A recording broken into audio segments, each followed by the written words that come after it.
Ce vendredi 17 juin, l'acteur dans Et Dieu créa la femme Jean-Louis Trintignant est décédé paisiblement avec sa famille à ses côtés à l'âge de 91 ans.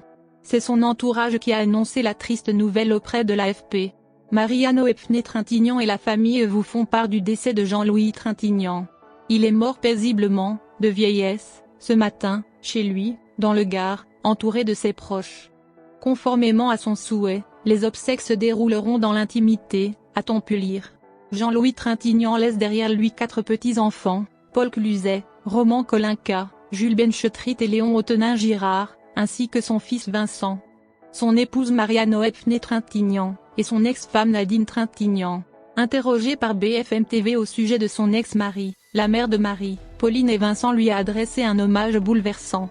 Ça ne m'empêche pas d'aimer toujours Alain Corneau bien sûr, mais quand on aime quelqu'un, on l'aime pour la vie. On est amoureux, ça ne dure pas, mais on aime pour toujours.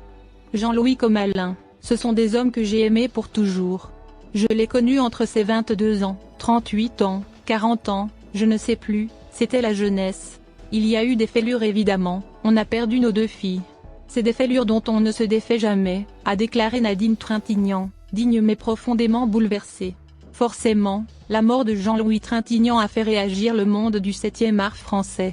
Emmanuel Macron lui a adressé un long hommage, tout comme Marina Foïs, Gilles Jacob et Jean Dujardin. Et un autre monstre sacré du cinéma français a tenu à s'exprimer à la suite de la mort de Jean-Louis Trintignant. Il s'agit d'Alain Delon, qui n'est plus apparu publiquement depuis les obsèques de Jean-Paul Belmondo le 10 septembre à Paris. Après Belmondo, encore un frère qui part et je suis bouleversé, a réagi le père d'Alain Fabien Delon auprès de l'AFP. Une phrase qui en dit long sur le lien qui unissait les 2 artistes, qui ont tourné ensemble dans Flick Story en 1975.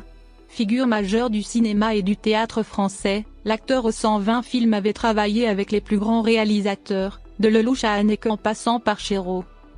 Avec dans sa filmographie des films majeurs, Jean-Louis Trintignant se battait contre le cancer depuis de longues années.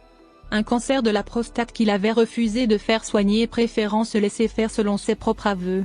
Son ex-femme Nadine Trintignant avait témoigné en fin d'année dernière de l'état de santé de Jean-Louis Trintignant qui allait de moins en moins bien. La vie de Jean-Louis Trintignant aura été marquée par plusieurs drames, dont la mort de sa fille Marie, actrice, tuée en 2003 sous les coups de son compagnon Bertrand Cantat. Un drame qui avait suscité l'émoi et dont il ne s'était jamais remis.